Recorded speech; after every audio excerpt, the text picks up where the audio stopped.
Good evening. I am Dominique Clark, and today I'm here to share with you a brief history of the Methodist Church. So, the Methodist Church is going to be a denomination that is going to originate in the 17th century with two brothers in England by the name of Charles and John Wesley. According to John R. Tyson's The Way of the Wesleys, a short introduction, it will give you a synopsis of just how these two brothers will become influential in the revivalistic renaissance of religion in England in the 1700s. While in England, they're going to attend a school by the name of Oxford. And at Oxford, they're going to create a religious society along with other revivalistic evangelicals such as George Whitefield.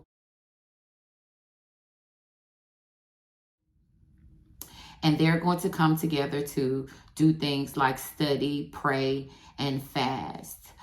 They're going to become extremely popular because people are going to hear that message of a more inclusive love of God, unlike the Calvinistics. And they're going to also emphasize a personal salvation experience. And they're going to appeal to the more disfranchised, and they emphasize the power of God's grace.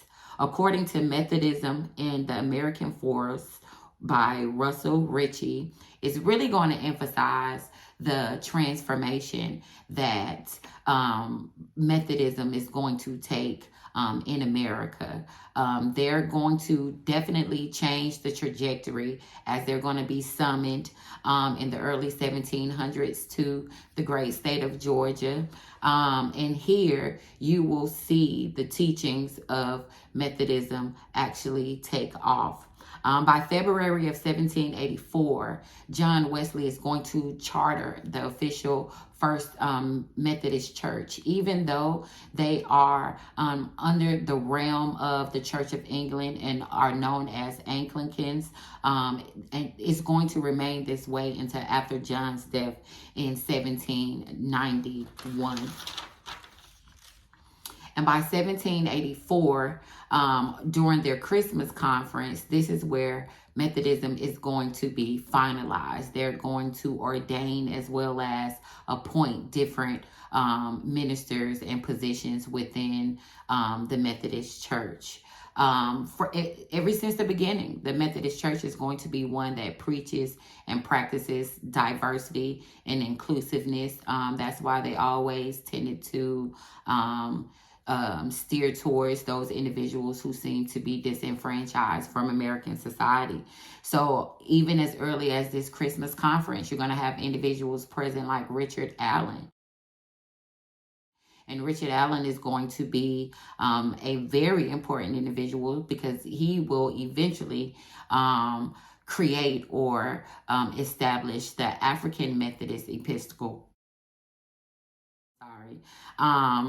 And in 1618, they're going to take a split because of a situation that actually happened at the famous St. George Church. So Richard Allen is going to conduct sermons and create congregations with those African Americans who were once attached to the Methodist Episcopal Church. According to the book called The Cambridge Companion to American Methodism, is going to discuss over the years, you're going to see a couple of splits and numerous splits, really. Initially, those splits are going to be conducive to the concessions that are given to those members of the Methodist Church that still have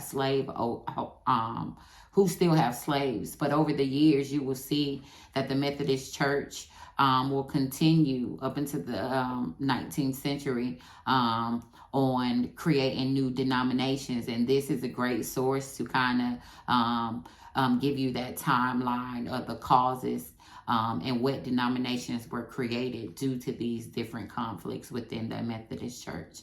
So once again, I hope you enjoyed this short, brief history of the Methodist Church, which was established in the 17th century with the 18th century, with the teachings of two brothers, John and Charles Wesley, and it is going to flourish as it comes to America, and it's going to partake in things in the revivalistic movement of the Great Awakening. And over the years, it will be a prominent denomination in the Christianity sect of religion.